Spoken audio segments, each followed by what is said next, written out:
Guys, lagyan natin ng luya yung balut para masarap yung sabaw niya.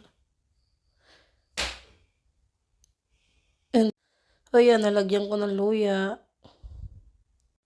Ngayon, lagyan naman natin ng punuin natin hanggang sa lumubog yung mga balot.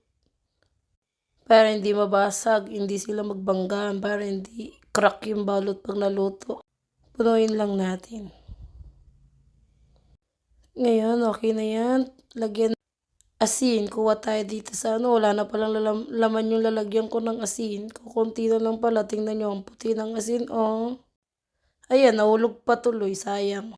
Ilagay natin sa balot para may lasa yung sabaw niya. Para pag ininom natin, may lasa yung sabaw.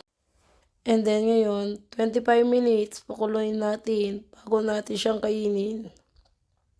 Okay, takpan na natin. Sindin na natin yung kalang para maluto. After 25 minutes, pwede na siyang kainin. And then, 25 minutes, kumulo na. Tingnan nyo naman, no? Hindi sila basag. Patuyuin lang natin ng konti kasi makita na yung...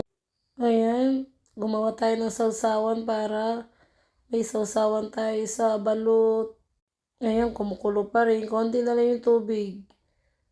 Siguro mga 15 minutes. Bye!